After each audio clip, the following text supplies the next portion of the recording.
Bienvenue sur Kivu Morning Post, vous avez raison de nous choisir pour vous informer. Au sommaire, la cité civile de Minembwe au site Kivu alerte sur les bombardements de villages majoritairement peuplés de Banyamulenge et appelle la communauté internationale à intervenir pour mettre fin aux exactions attribuées aux FARDC alliés à l'armée burundaise et au Wazalendo.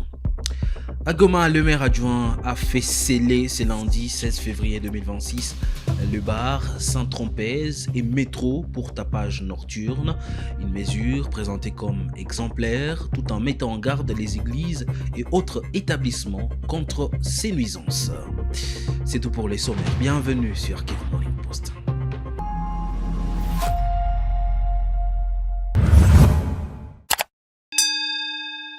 Si c'est pour la première fois que vous nous suivez, abonnez-vous à la chaîne. On commence à Minembwe, la cité civile de cette partie de la RDC, au site Kivu alerte sur les bombardements de l'armée contre des villages en majorité peuplés de Banyamulenge.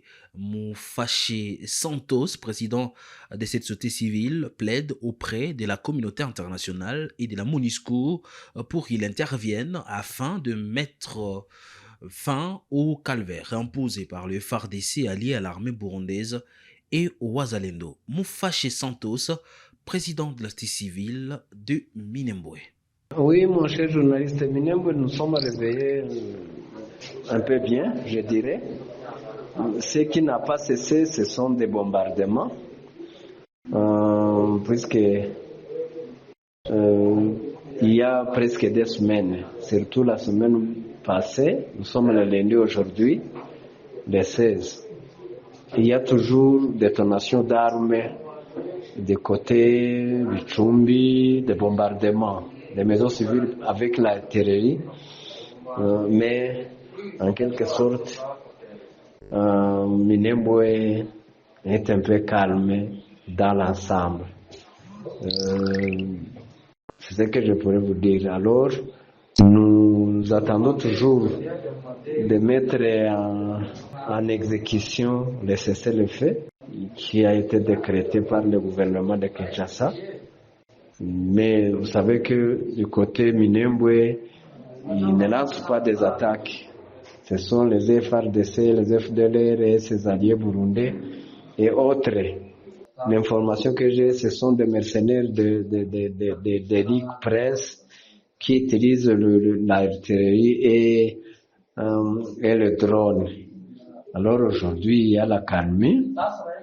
Le grand problème est que les bombardements, toujours il y a des bombes qui sont larguées dans des villages qui détruisent des maisons de la population civile. À ce qui concerne la vie quotidienne, Minembwe est confiné, n'a pas d'autre moyen de se déplacer.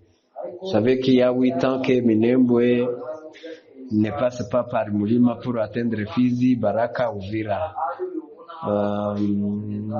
Dès le retrait du M23 à Uvira, on avait le marché. Les marchés ne sont plus, mais la population vit dans une situation médiocre.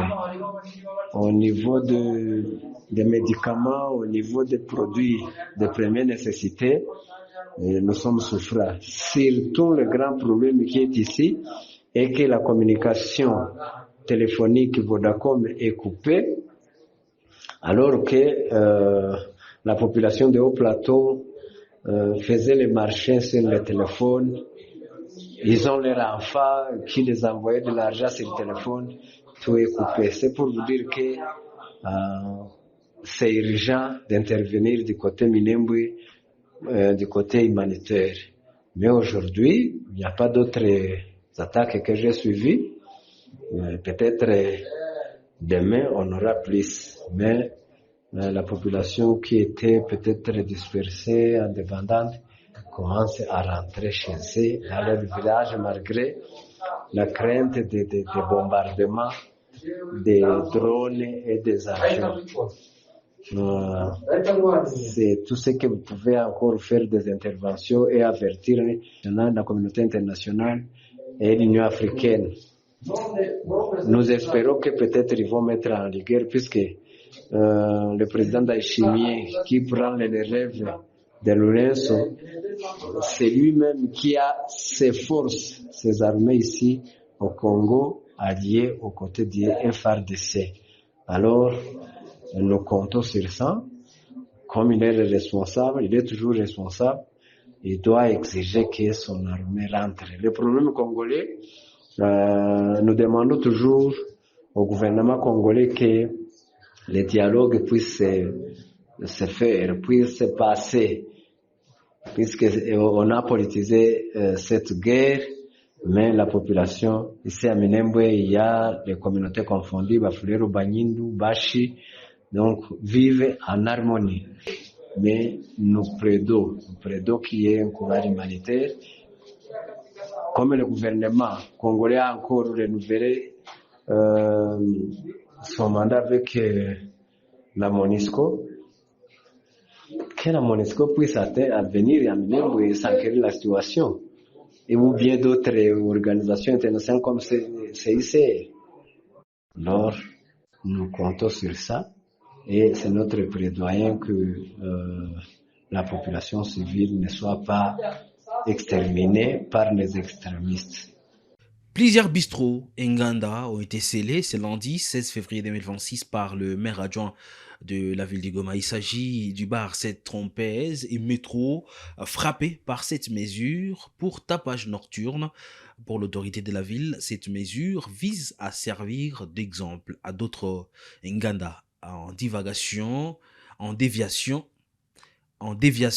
L'autorité urbaine a aussi mis en garde les églises et d'autres établissements contre les tapages nocturnes. Sasa unajua, vile unajua chama chetu cha AFC M23 ni chama ambacho kilikuja kubadilisha mambo, na uongozi na tulomba kuzogelea sana raia na kutokunegligea hata kitu ya kidogo ya chini chini, paske tuko ndani ya mji lakini watu wengi wako wanaenda wanateseka. Sasa vile unaona mama anatoka kuzungumuza, kuko watu mwa washaka shikamata wao ni waintouchable. Et ce temps-là ya waintouchable, ce temps-là est révolu. Donc unakutana mtu anapigaka muziki mpaka kusikue na chef de quartier asimwambie kitu, na chef d'avenue asimwambie kitu, nyumba 10 ndio usiseme. Wakaaji wa watu, ils sont obligés des fois même de déménager sans programme. Parce qu'il y a un monsieur ambaye ametia kabaret yake pale, parce qu'il y a un monsieur ambaye ametia boîte de nuit, parce qu'il y a un monsieur mwenye ameweka kanisa yake, watu wengine basipumue. Ni muziki 24/24. Na ile iko interdit. Ile ma travaux bruyants iko interdit sauf dérogation. Donc hauwezi weka muziki mpaka itatize bajirani. Voilà pourquoi wakati tumepata malalamiko mingi sana, tushaka tuma watu bakuye conseiller watu hapa, on a été obligé de descendre sur le terrain na kuweza kufunga ile nganda pale. Na haiko hayo peke, kuko zingine ambazo tunataka ndafunga, et profiter de l'occasion tutaalika watu wa makanisa parce que nao wana déranger sana. Kuko makanisa nao zina déranger population sana na muziki. Ikuwe mchana ikuwe usiku, les gens n'ont plus le temps de se reposer. Les enfants n'ont plus le temps ya kusema no akamata ataka yeye asome. Sasa vile mama anatoka kusema toute la nuit ni muziki, mtoto inaenea ile 5h 6h ndio muziki inakata, ndio mtoto anasinzia sasa. Or il est obligé d'aller à l'école kama ni 7h 7h30 kwa masomo. Arrivé à l'école mtoto anaanza sinzia. Unaona? Mtu atatoka hapa anaenda kukazi anaanza sinzia. Et puis ça a un effet sur le plan psychologique ya mtu. Wakati yenyewe muziki ndio muziki hauna wakati ya kusinzia. Voilà, nous on est l'État et on est à l'écoute de notre population. Ça vile chama yetu natulomba. Tumesikia malalamiko mingi ya wamama, ya wababa, na tulishauria hawakupenda kutusikia. Voilà, aujourd'hui nous venons de passer à l'action. Tumefunga hii kabaret hapa, tuko naenda angalia na nyingine nayo. Nao tunaenda ifunga na tunapana nao ni wa kanisa ni wa nini. Ukaleta fujo, tukapata message ya population, tukamko na waletea fujo. Donc kila watu waende régler volume yao. Kama uko na kanisa yako ujilimite kwa fidèle yako, njoo basikie muziki yenye uko napiga. Kama uko na nganda yako ujilimite kwa wale baklia balikuwa mule mkabaret yako ou bien mboîte de nuit yako, njoo basikie ile musique. Les restes des gens n'ont pas besoin de ça. Kama ni prédication, on n'a pas besoin que kanisa yako ikwe tuhubiri sie bavoisin, on n'a pas besoin de ça. Kama niko na besoin ya ile tenda ingia ndani ya kanisa. Donc wote ambao hawatashoka kwa mstari wote tutafunga. Vile tunaanzia hapa tunaenda funga na zingine na makanisa tutafunga. Wote ambao hawatasikia tutafunga. Na makazi zote tous les travaux bruyants, batu wanapasha jiarranger que bavoisin basikuwe ba victime ya masauti za kiovu. Un camion du service d'assainissement a provoqué un accident de circulation ce lundi au quartier Mugunga dans la ville du Goma. Selon des témoins, les chauffeurs qui transportaient des immondices a perdu les contrôles du volant à la place Amour avant de terminer sa course sur des chauffeurs de camionnettes Ben en attente. Un chauffeur est décédé sur place. 3 autres personnes grièvement blessées ont été acheminées à l'hôpital Sebekandosho pour des soins appropriés. Les circonstances exactes de l'accident restent jusque-là inconnues. Mbo, imekuwa na ni 12 registre, gari imetokea mungambo za kimashini. Tumekuwa na tuko na tunaikara na tuko na churuza hapa maesanse. Imekuwa na iko naelekea ngambo ya Goma. Sie tumekuwa ngambo sasa, imekuya imetuingia amo, imeua bababa wawili, wengine bababa baine wamebeba kwa hospitali. Ni gari hii yenye nasombaka mabuchafu. Mbo, ilikuwa na ikimbie juu, ingekimbia sie wote ingetuua. Ingekuwa na iko nakimbia ingeendelea hivi juu. Ayo ilikuwa na iko naenda polepole tukioni na kunji na ingia hivi. Oruke na ilikuwa na haiko ilikuwa gonga huku na ilikuwa mumukono ingine. Mbo, bamoya balikuwa na banashimama, mama alikuwa na anakuya uza mabroke. Wengine balikuwa na banaikala pale, sasa yenyewe baliona na inakuya bakekwa sasa beba na kimbiki bakutana kule. Mbo, zinakuaka lakini zilikuwa na kuaka mu 2025 me haiko sana sana. Hii ndio ya kwanza kwa hii mwaka yenye tumeona hapa. Tunapoa, tunashukuru Mungu juu tukingali hai. Wengine baisha baita wengine majina, mesi tukingali hai tunapoa. Sie hatujue wamesema seni ase nani njo yenye likatika me ayo ase frenjo yenye likatika mali kwa na iko naenda polepole. Bamwa bako nasema akose ni sacrifice juu alitokea mwele mkono ya ngambo akekuya huko. Angekuwa na iko natembeza na iko nakimbia si wote angetuua kabisa. Hapa tuko Mugunga. Wana mchana leo tumeona aksida ya maajabu yenye tuyaona kada. Tulikuwa naikala tu hapa mbele kulikuwa shoferi wetu wa mwa sekretari hapa kwetu Mugunga, Enjo Jordan. Alikuwa aliparkinge gari yake hapa nyuma kwa mabloki hapa. Kisha kuko na mwingine wanamuita Mao, Enjo manatengeneza mabloki na hapa nyuma. Kisha bakakuya hapa mbele bakaikala kwa mwamvuli pembeni ya mama makaribira pale. Ikala pale kwa makaribira balikuwa na maongezi yao. Mwani wa gari mwingine wa mabloki alikuwa bako naongea. Tumeona gari kama ni hewa gani? Gari hivi gari vya bibi na babu buchafu vya lala. Gari imetokea ngambo ya yulu hapa. Kama ilikata afure hatuwe fenomeno kama ni hai. Sisi tunaikala hapa kwa mlango hapa tuangalia gari imeingia tu na kuingia kwa mtu wa inite alikuwa pale kayo wale wa inite wa kwanza kaiba mwamvuli meza ya inite ikabeba kwanza ule kisha ule garso ule papa amekufa na alikuwa pembeni ya ule mwingine imeburana nayo imekamata na ule mwingine naye bwana watu wamelumia hapa ule garso wa inite amelumia iko tabani sana bashamba kusebeka. Jordan mara moja amekufa, ule shoferi wa makantera amekufa kabisa, alikuwa mbeba hapa mimi na mtu iko deja maiti na ule papa wa mabloke naye amekatika mgulu naye. Ndio evenement tumeona muhimu cha mtu mmoja mwalikufa na ule mwalumia sana na ule katika mgulu bawili ndio balumia. Tuna regrete ile kiana vraiment Jordan amekufa mublage tu hivi shoferi wa gari alikimbia bakumuona alienda. Toujours à Goma, plus de 250 candidats autodidactes ont passé samedi 14 février 2026 les épreuves préliminaires de l'examen d'État 2026 dans la province du Nord Kivu et à Kigali au Rwanda. Madame Chantal Mourekatete Kaitamba, conseillère du gouverneur en charge de l'éducation, a lancé officiellement les examens en complet scolaire. Mama Moulezi de Goma, reportage.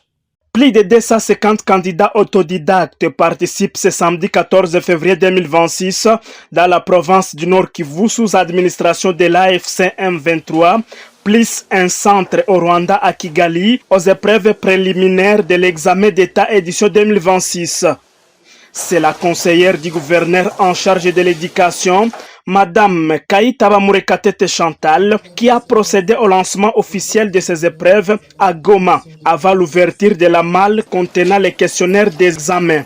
Dans son mot, la conseillère du gouverneur Bahati Musanga Erasto a indiqué que cette étape constitue une opportunité précieuse offertes aux candidats, soulignant leur détermination avant de brosser les statistiques des candidats attendus à ces épreuves préliminaires.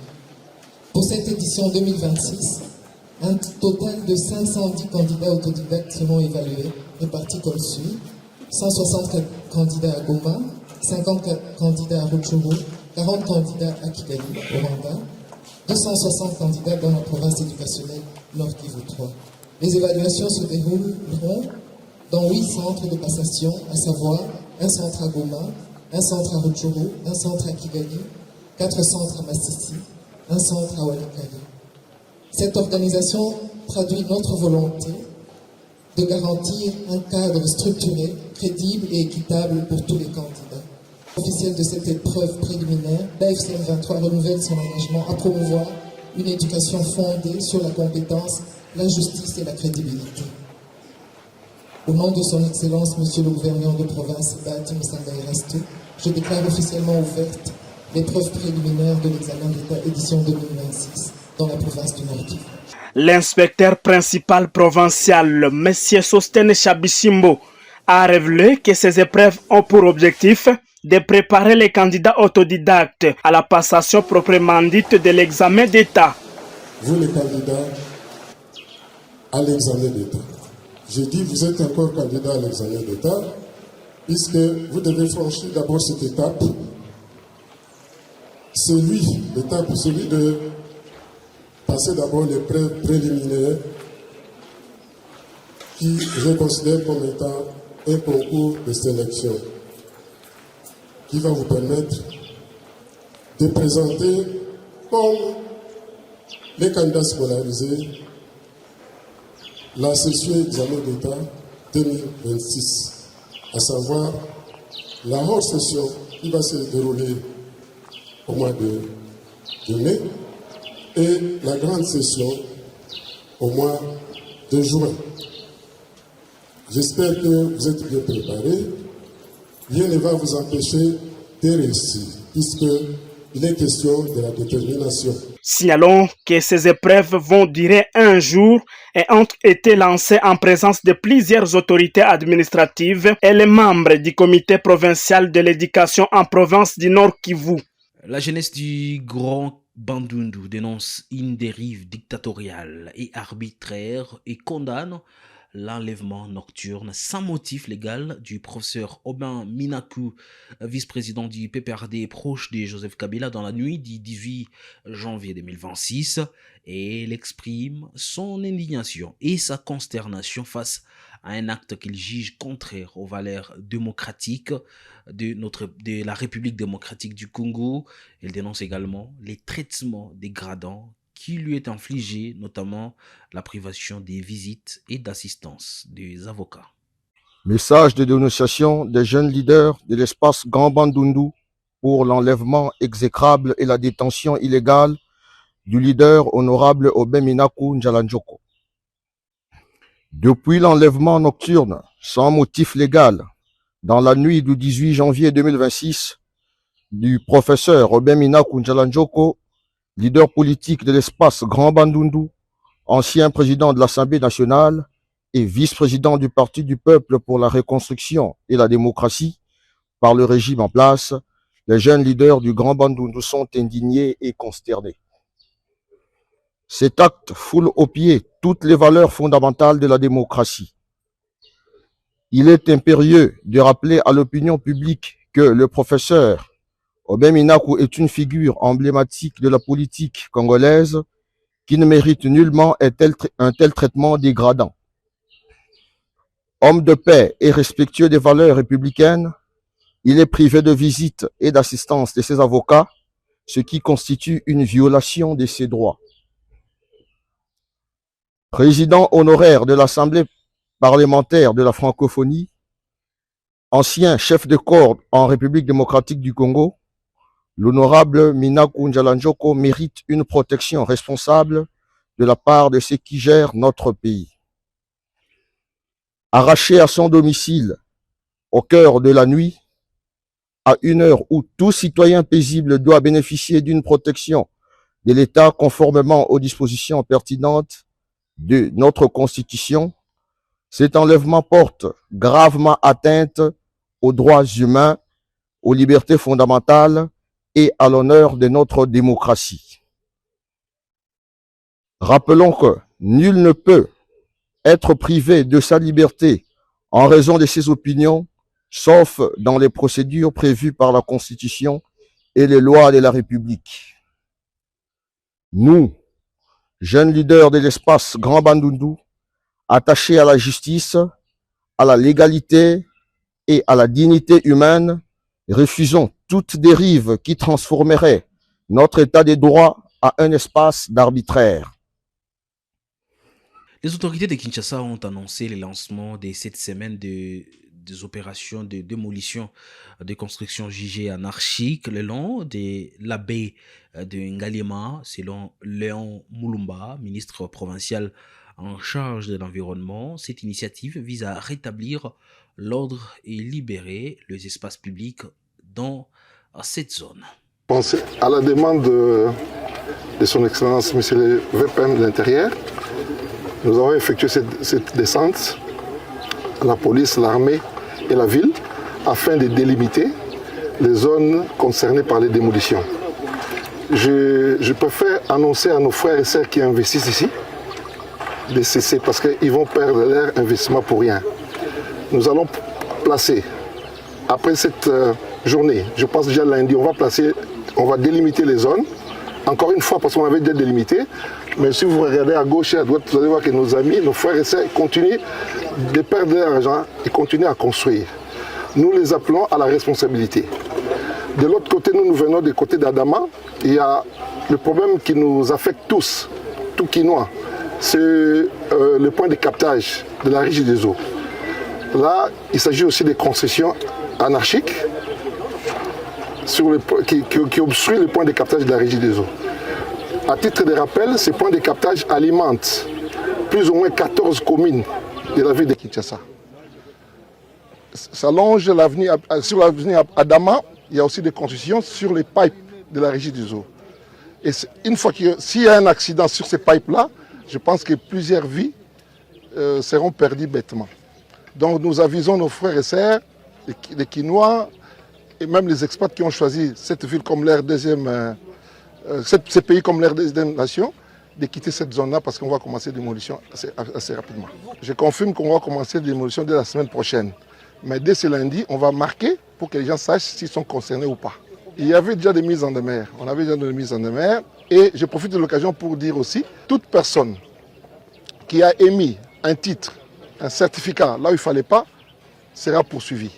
Et parce qu'on parle de dossiers de démolition, le gouvernement congolais réorganise les relogements des habitants de Pakadjouma avant la démolition des sites prévus à Limete. Le vice-premier ministre Shaban Ilouko a présidé une réunion pour coordonner les opérations et superviser la prise en charge sociale de familles. Les résidents sont temporairement installés en scellé en attendant leur relogement définitif à Maluku. D'abord, en tant que pouvoir public, nous voulions nous rassurer que nous convergeons dans la même direction. Quelle est la direction que nous voulons prendre? C'est offrir aux Kinoises et aux Kinois plus de sécurité. C'est permettre aux Kinois justement de mieux se déplacer, notamment en relançant le trafic ferroviaire. C'est aussi nous assurer que les Kinois soient garantis, qu'on leur garantisse une meilleure santé publique en évitant un foyer, notamment le foyer de choléra. C'est pour assurer aux Kinois la sécurité. Vous vous rappelez, il y a quelques jours, il y a eu un incendie non loin de là, à Pakadjouma, qui a causé à peu près des dégâts matériels importants. Une cinquantaine de maisons ont été incendiées.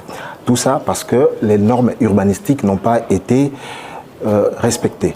Nous voulons aussi nous assurer que tout ce qui a comme insécurité, que ce soit sur les avenues de poids lourds et l'avenue Flambeau, que nous mettons fin à cette insécurité récurrente. Donc en tant que pouvoir public, notre responsabilité première, c'est de garantir la sécurité des personnes et de leurs biens.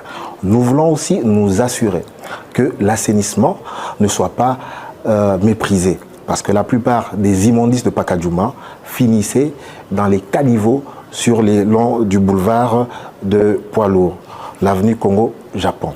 Donc nous voulons absolument, avec cette action de démolition, répondre à tous ces impératifs d'ordre public. Mais nous n'ignorons pas la détresse humaine qui va avec. C'est comme ça que nous prenons toutes les dispositions pour alléger un tant soit peu la misère qui a suivi cette démolition. Le gouvernement central viendra en appui à la ville qui a déjà identifié un site, qui a déjà commencé un processus d'identification de toutes les personnes qui étaient concernées par ces démolitions. Et c'est le processus que nous sommes venus faire ici. Fin de l'actualité du jour sur Archive Morning Post. Merci à vous de l'avoir suivi.